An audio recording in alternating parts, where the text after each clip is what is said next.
in the middle of a life that moved very fast, across time zones, across decades, across an enormous range of triumphs and difficulties. Most people have one person they call when they need to feel, briefly, like themselves again. Frank Sinatra had one like that. His life, seen from outside, was one of almost continuous motion. Concerts in Las Vegas, film sets in Hollywood, late nights in New York, performances in London and Paris and Tokyo. A life lived in constant public view, surrounded by people, managers, musicians, colleagues, hangers-on, admirers, who all needed something from him, and who, in various ways, reflected back a version of him that had more to do with what he represented than who he actually was. But there was one person, someone he had known his entire life, who had been present through all of it from the beginning, who understood where he had come from and had never needed him to be anything other than what he was, whom he called regularly, privately, in the quiet hours when the performance had stopped and he was simply himself again. Not to discuss business, not to solve problems, just to hear a familiar voice, just to be reminded for a few minutes of who he was before all of it. Those close to him described these calls in similar terms. Frank would get quiet after them, not sad, but settled. Like something that had been slightly off-center had been gently straightened. Like a person who had been holding a tension they weren't quite aware of and had let it go. For a little while after those calls, people who worked with him said he seemed lighter, more himself, less Frank Sinatra, and more simply Frank. That's what the right person does. They don't take the tension away by doing anything in particular. They don't solve anything. They just know you well enough, have known you long enough, that being in conversation with them returns you to yourself. In their presence or their voice, you remember who you are underneath the role. Frank Sinatra performed a version of confidence and ease that the world accepted as the whole man. But underneath that confidence was someone who had grown up in Hoboken with real uncertainty, real struggle, real moments of not knowing if any of it was going to work out. And the person he called had known that version, the uncertain one, the one without the certainty yet, and had never stopped seeing it, even as the confident version became globally famous. That continuity was the gift, the being known from the beginning. Most of us have at least one person like this in our lives, someone who has known us across enough time and enough change that they've seen both the struggling version and the more settled one. Who can hold both without confusing them? Who, when we call them, doesn't need us to catch them up, because they were there. And in their knowing, we are returned, briefly, to the ground of who we actually are. That was the realization Frank seemed to have arrived at, quietly, without making a thing of it.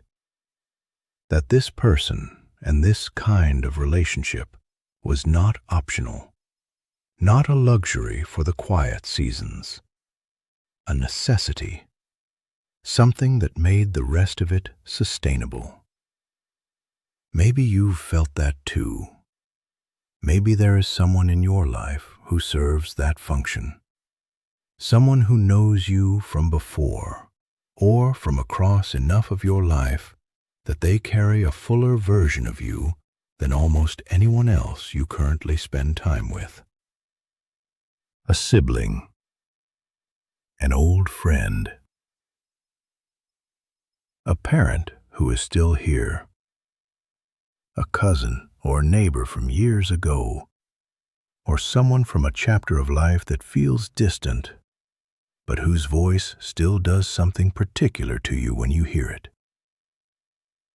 And maybe, in the busyness of your current life, the calls have become less frequent. Not because the relationship has ended, it hasn't, but because there is always something more immediately pressing. And these are the relationships that seem most patient, most capable of waiting, most certain to still be there when things finally slow down. Here's something gentle to consider. The patience of these relationships is real, but it is not unlimited. Time passes for the people we love, just as it passes for us. The window during which we can hear their voice on the phone and feel that particular settling into ourselves, that window is open now, and it will not always be. Maybe it's time to call. Not for any reason, not because something has happened, just to hear the voice that reminds you of who you are. Just to let them know, in the simple fact of the call, that they are still the person you reach for when you need to be yourself again. Frank Sinatra had the world in his hands in many ways.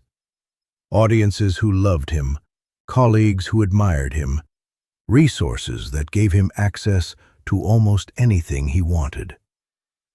And what he reached for in the quiet moments was a familiar voice, someone who had known him before all of it, and who helped him remember every time that the before version and the after version were still the same person. That continuity, the being known across time, is one of the most quietly precious things that exists in a human life.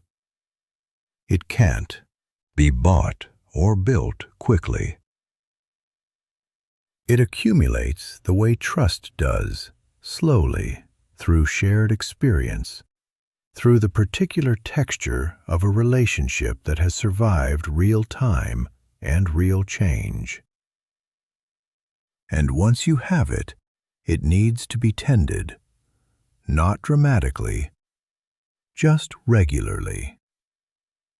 A call, a visit, a message that says, in whatever words feel right, I still think of you. You still matter to me. I'm still here. And there's something worth saying here for people who feel like they don't currently have this kind of relationship, who have moved or lost people, or drifted from everyone who knew the earlier versions of them.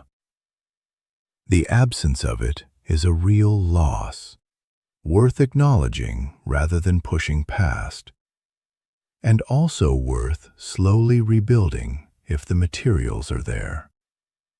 An old friendship that has gone quiet but not cold. A family member you've lost touch with, but not lost. Someone from a chapter of your past who still thinks of you occasionally, and whom you still think of too. These relationships respond to being reached, even after long gaps, even when the gap has grown long enough to feel awkward. A simple message, I've been thinking about you and I realized I missed talking to you, almost always finds its way home. Frank Sinatra made some of the most romantic music ever recorded. Songs about longing and connection and the particular ache of loving someone across time and distance. And in his private life, the relationship he valued most was quieter than any of that. Just one person on the other end of the phone who had been there from the beginning. No love song required. Just the familiar voice that said, "I know you, and I'm still here." If you're watching this tonight, maybe there is a person like that in your life. Maybe it's time to call them. There's one more dimension worth considering: what it means to be that person for someone else. Because for every Frank Sinatra who made those calls, there was a person on the other end who picked up. Sometimes late, sometimes at an inconvenient hour, sometimes when they were tired and had other things to attend to. And they picked up anyway, not because they were obligated, but because they understood intuitively that they were serving a function that no one else in that person's life could serve. Maybe you are that person for someone. Maybe there is someone in your life who calls you, not always at the best times, not always with a clear reason, because your voice does something particular for them, returns them to themselves, steadies something that has gotten off balance, reminds them of who they are when no one else is watching. If that's true, it might be worth knowing how much that matters. Not as pressure, not as a reason to always be available, at any cost, at any hour, but as an acknowledgement of something real and valuable that you carry for another person. That your voice, your presence, your simple willingness to know them across time is a genuine gift. One that the world doesn't often put a name to, but that the person who calls you knows deeply. The people who serve this function in others' lives rarely get recognized for it. They don't make headlines. They don't have careers built around it. But they are, in a very real sense, some of the most important people in those lives. The anchors. The ones whose presence makes everything else possible. If you are that person for someone, maybe this is a good week to let them know that you know. That you understand what those calls are for. That you don't need them to explain. That you're glad they call. That being the person someone reaches for when they need to be themselves again is not a burden, it's an honor.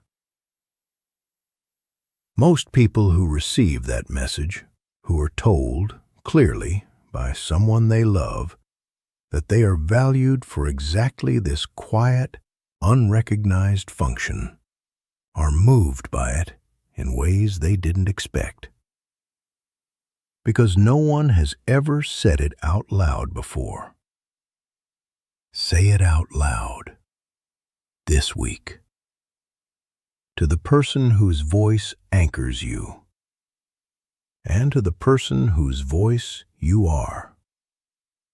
So take a slow breath, and maybe this week, reach out to the one person whose voice most reliably returns you to yourself. They're probably waiting. And so, in some quiet part of you, are you.